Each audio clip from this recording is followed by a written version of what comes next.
یہ دن جو اللہ نے ہمیں نصیب فرمایا ہے اس کو عید الفطر کہا جاتا ہے۔ فطر افطار سے نکلا ہے۔ جس طرح ہم روزانہ روزے کو افطار کرتے ہیں، وہ تو ہر روز کے روزے کا افطار ہے، اور یہ عید الفطر جو ہے یہ پورے مہینے کے روزے کے افطار کے مترادف ہے۔ اس لیے اس کو عید الفطر کہا جاتا ہے کہ جو پورا مہینہ ہم روزے رکھے، عبادات میں رہے، تو آج اللہ نے ہمیں افطار کا دن نصیب فرمایا۔ اور پورے مہینے میں اللہ جو ہمارے اوپر نعمتیں نازل فرماتا ہے، عید الفطر جو ہے وہ اللہ سے ان محنتوں کا ثمرہ لینے، عیدی لینے کا دن ہے۔ تو اس لیے اس دن کو لہو و لعب میں گزارنا نہیں چاہیے۔ یہ بازاروں کے لیے عید نہیں ہے، یہ عید آوارگی کے لیے نہیں ہے، یہ عید اس لیے نہیں ہے کہ جو ہم نے پابندیاں پورے مہینے میں جو رکھیں تو ان ساری پابندیوں کو اب توڑ دیں۔ وہ سیکھنے کا موقع تھا، اب اس پر عمل پیرا ہونے کا موقع ہے۔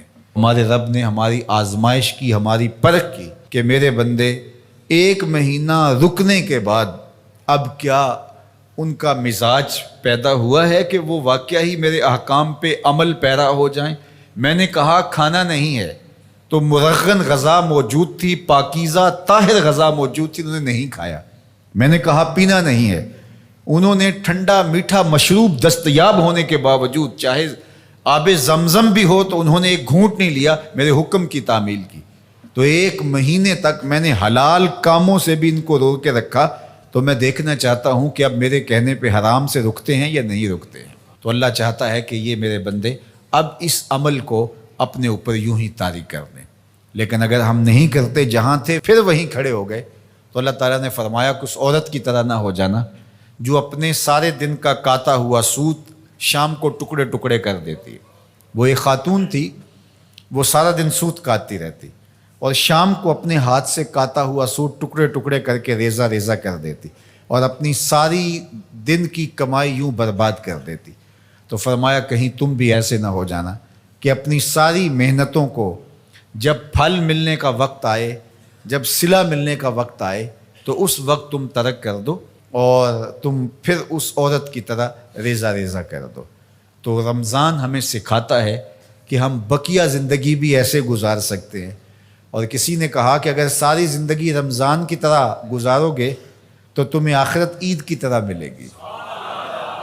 تو اس لیے اپنی زندگی کو رمضان کی طرح بسر کرو۔ حضرت داتا گنج بخش علی حجویری علیہ رحمہ اپنے شیخ ابو الفضل الختلی سے روایت کرتے ہیں، فرماتے ہیں کہ الدنیا یومن ولنا فیہا صومن، دنیا ایک دن کے برابر ہے اور ہم روزہ رکھ کے گزار رہے ہیں۔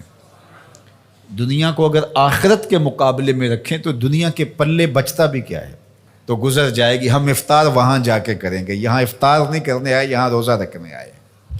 تو یہ مختصر زندگی اللہ کی یاد میں، اس کے ذکر میں، اس کی محبت میں، اس کے پیار میں بسر کیجئے۔